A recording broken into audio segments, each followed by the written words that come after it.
नमस्कार, स्वागत है आपका। आप देख रहे न्यूज 24। मैं हूं आपके साथ आशा झा। बड़ी खबर सबसे पहले आपको बता दें, न्यूज 24 के खास प्रोग्राम राष्ट्रीय सम्मेलन में एसपी अध्यक्ष अखिलेश यादव ने शिवपाल यादव की बर्खास्तगी वाली याचिका पर यह कहा कि नेताजी नहीं चाहते जसवंत नगर सीट पर दोबारा चुनाव हो। अखिलेश यादव ने कहा कि जसवंत नगर सीट से विधायक बने रहेंगे शिवपाल यादव। कल समाजवादी पार्टी ने विधानसभा में ये नोटिस दिया कि आपके चाचा शिवपाल यादव जी का जो उनको निष्कासन का नोटिस था उसे वापस ले लिया। तो ये आप देख रहे हैं कि घर वापसी हो गई चाचा की। ये बात ठीक है, क्योंकि जसवंत नगर की जनता और खासकर नेताजी ये नहीं चाहते थे कि चुनाव दोबारा हो वहां पर, और मुझे लगता है कि उस नोटिस में कुछ कमियां थीं। उस नोटिस की कमियों को दूर कर करके दोबारा भेजा जाएगा।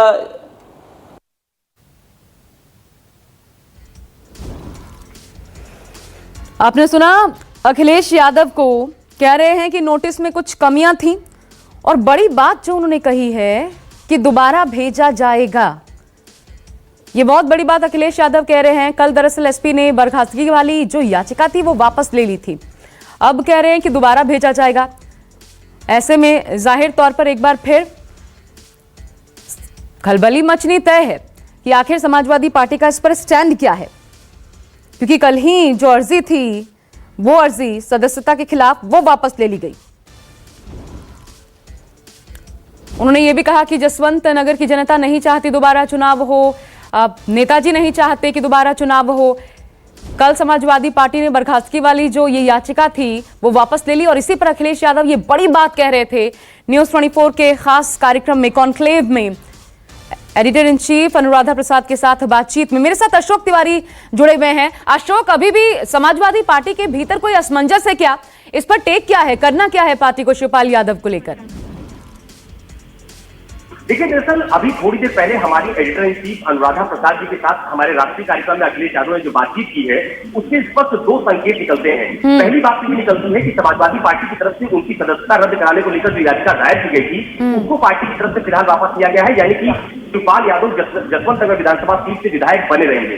और दूसरा संकेत यही मिलता है कि आने वाले समय जब भी विधानसभा चुनाव होंगे उस वक्त शिवपाल यादव जब जसवंत नगर विधानसभा सीट से चुनाव लड़ेंगे तो उसके सामने समाजवादी पार्टी अपना उम्मीदवार नहीं खड़ा करेगी।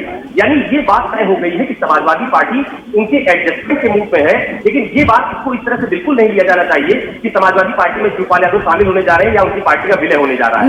अशोक रोक रही हूं मैं आपको। जो उन्होंने कहा आपने आगे भी सुना होगा, जो वो कह रहे थे और दोबारा भी हम सुनवाएंगे वो बात अखिलेश यादव की। वो ये कह रहे थे कि उसमें कुछ गड़बड़ियां थी, जो याचिका थी उसमें कुछ गड़बड़ियां थी, उसे ठीक किया जाएगा और फिर क्या दोबारा भेजा जा सकता है क्या? हमारा संपर्क अशोक से टूट गया है, लेकिन आपको हम ये भी बता दें कि अखिलेश यादव ने तमाम मुद्दों पर खुलकर अपनी बात रखी। अखिलेश यादव ने यह भी कहा कि उनकी पार्टी ने कांग्रेस और बीजेपी दोनों से ही इसलिए दूरी बनाई है क्योंकि आज बीजेपी भी कांग्रेस के ही रास्ते पर चल रही है। यह कहना है अखिलेश यादव का। एसपी बीजेपी और कांग्रेस दोनों से दूर है क्योंकि बीजेपी भी कांग्रेस के ही रास्ते पर चल रही है। सुनिए क्या कहा इसको लेकर। जब सोनिया गांधी ने एक विपक्ष की मीटिंग की थी तो आप उसमें शामिल नहीं हुए, क्यों? वो तो मीटिंग कोरोना महामारी के ऊपर थी, कोई विपक्ष के सम्मिलित होने और एक दूसरे से मिलने की नहीं थी। समाजवादी पार्टी कांग्रेस और भारतीय जनता पार्टी से थोड़ा दूरी बनाए हुए हैं क्योंकि भारतीय जनता पार्टी कांग्रेस के ही रास्ते पे चल रही है। उनका कोई नया रास्ता नहीं है।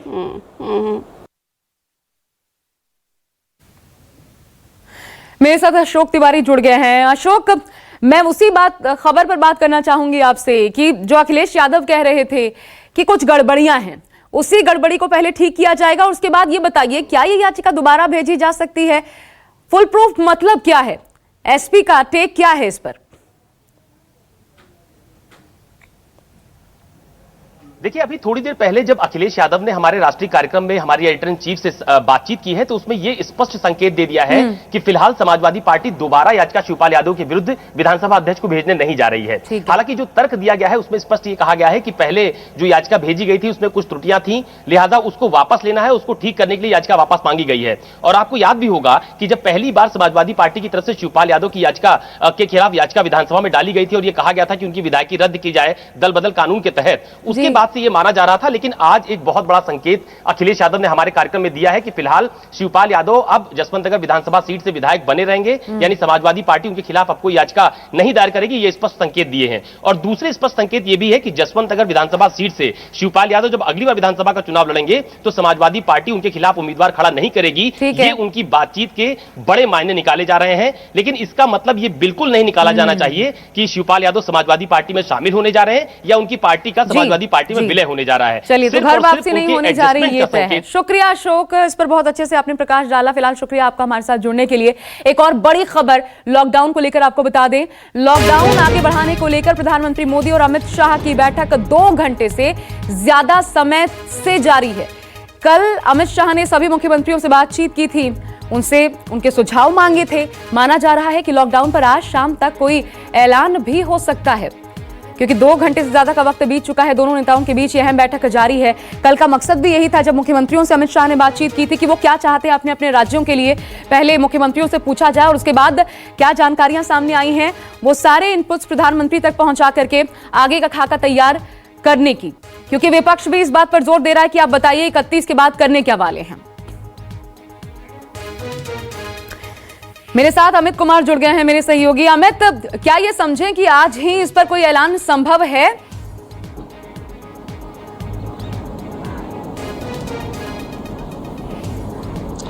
देखिए, ऐलान हो सकता है कि आज ना हो कि कल भी हो सकता है, लेकिन जो बातें सामने आई है और खास करके कल जब गृह मंत्री से बात हुई थी तभी कुछ मुख्यमंत्रियों की तरफ से, जैसे गोवा के मुख्यमंत्री ने कहा था कि हो सकता है कि 2 हफ्ते के लिए लॉकडाउन को बढ़ाया जा सकता है। तो जो इंडिकेशंस मिल रहे हैं और जिस तरह से हालात हैं उससे ही जानकारी मिल रही है कि हो सकता है कि 2 हफ्ते के लिए बढ़ाया जाए। सबसे बड़ी बात कि कल मुख्यमंत्रियों से बात की, इससे पहले अगर आपको याद हो तो प्रधानमंत्री ने हमेशा बात की थी, जब भी लॉकडाउन बढ़ाने की बात आई तो खुद प्रधानमंत्री ने मुख्यमंत्रियों से बात की थी। इस बार ये जिम्मा दिया था गृह मंत्री को। अमित रोक रही हूं मैं आपको थोड़ा सा। दिल्ली सरकार इस वक्त प्रेस कॉन्फ्रेंस कर रही है, उसी का रुख करते हैं। उनके पूरी हमारी कमेटी ने जो जांच की या उन सब में या उन हॉस्पिटल से भी डिटेल मिली, वो और ऐड हुए हैं।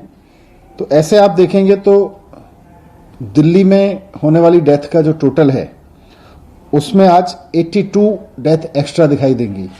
लेकिन आज के बुलेटिन के हिसाब से जो कल डेथ हुई हैं एक्चुअली दिल्ली में, वो 13 डेथ हुई हैं कोरोना पीड़ित मरीजों की।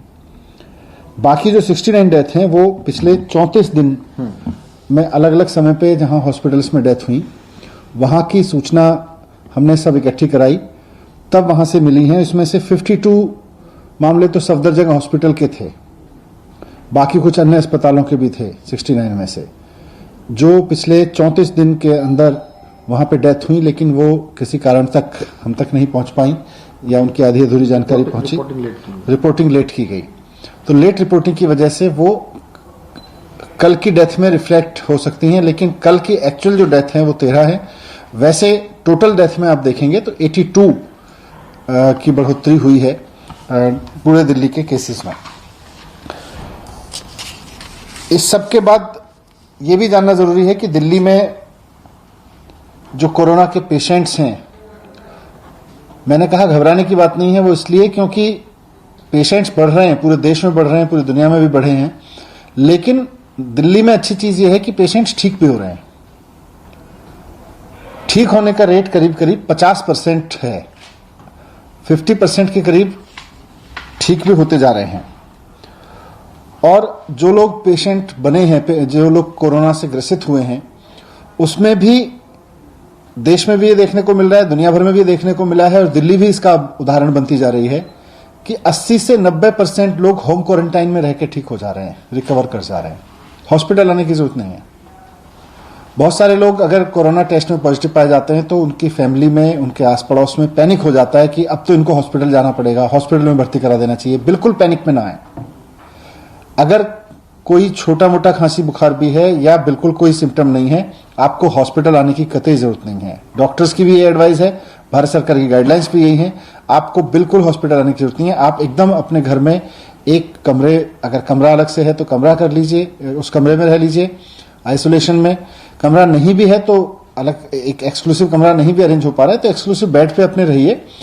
और ये समझ लीजिए, मैं सबको कहना चाहता हूँ, कई बार ये सुनने को मिलता है कि आस पड़ोस में भी लोग पैनिक में आ जाते हैं। मेरे पास भी बहुत मैसेज आते हैं, हमारे पड़ोस में एक कोरोना पेशेंट निकला है, कुछ करिए, उसको ले जाइए। बिल्कुल जरूरत नहीं है।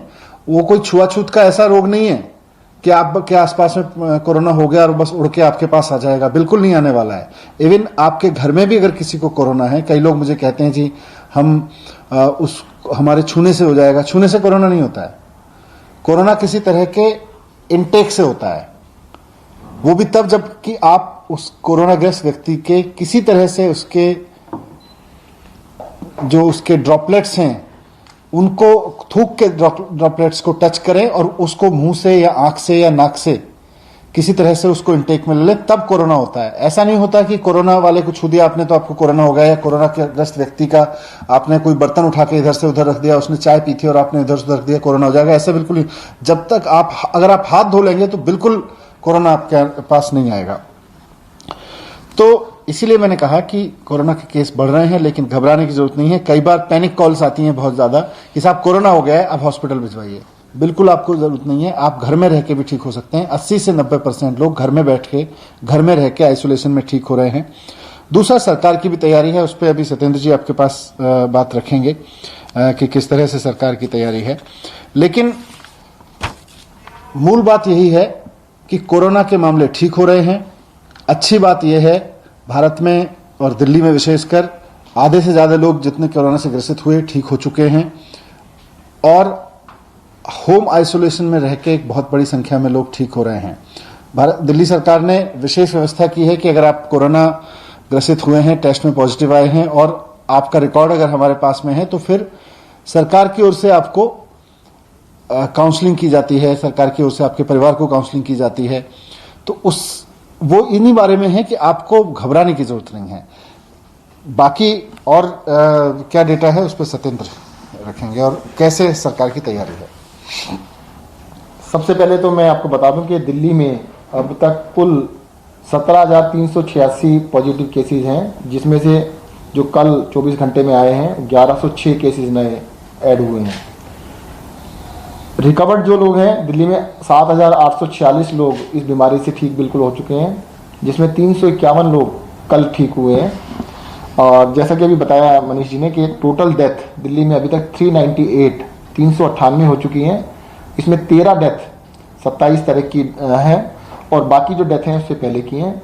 जो हमारा हेल्थ बुलेटिन है उसमें 82 डेथ्स आज बताई जाएंगी, जिसमें से सभी डेथ जो हैं 32 अलग अलग डेज की हैं। 13 डेथ हैं 27 तारीख की और बाकी डेथ उससे पुरानी है। अगर चाहें तो मैं आपको कुछ बता सकता हूँ, जैसे 12 तारीख, 13 तारीख, 14, 15, 16, 17, 18, 19, 20 सभी दिनों में एक डेथ हुई है। तो दिल्ली के अंदर लगातार कई दिनों की डेथ थी, जिसमें सफदरजंग हॉस्पिटल की 52 डेथ ऐसी हैं जो कि काफ़ी पुरानी थी, जिनको उन्होंने हमारे को 2 दिन पहले दिया है, जिसको ऑडिट करके सारी की सारी डेथ को इसमें ऐड कर दिया गया है। मैं तैयारियों के लिए आपको बताना चाहूँगा, दिल्ली में लगभग 2100 लोग अभी तक हॉस्पिटल में एडमिट हैं और हमारे पास अब 5000 से कुछ ज़्यादा बेड हॉस्पिटल्स में हैं, जिसमें 1400 बेड प्राइवेट हॉस्पिटल्स के अंदर और बाकी 3700 के करीब सरकारी हॉस्पिटल्स में है, जिसको लगातार हम इंक्रीज कर रहे हैं कैपेसिटी को। हमारा जो प्लान है इस हिसाब से कि जितने पेशेंट हॉस्पिटल में कम से कम उससे दुगने बेड जरूर होने चाहिए अभी, और उसी हिसाब से हम तैयारियां चला रहे हैं। दिल्ली के अंदर जो वेंटिलेटर्स के ऊपर पेशेंट हैं वो भी अभी 28 के करीब हैं और वेंटिलेटर जो डेडिकेटेड किए गए हैं कोविड के लिए वो 300 से ऊपर हैं। तो अभी मेरे जैसे मनीष जी ने कहा कि अभी घबराने की आवश्यकता नहीं है। थोड़ा सा अगर आप कोरोना से ग्रसित हैं तो एक तो 3 चीज़ों का ध्यान रखिएगा, सोशल डिस्टेंसिंग, मास्क लगाना, पब्लिक में कभी भी जाना आना पड़े तो मास्क जरूर लगाइए, और तीसरा बार बार साबुन और पानी से हाथ धोइएगा।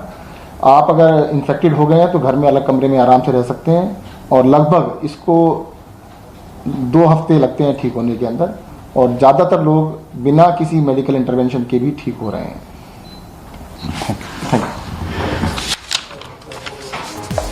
Thank you.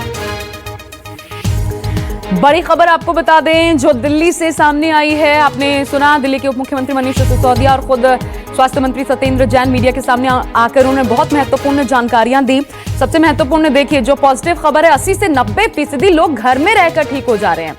हालांकि एक दिन में 1106 केसेस जरूर सामने आए हैं, लेकिन दिल्ली में रिकवरी रेट 50% है और ये बहुत अच्छी कही जा सकती है।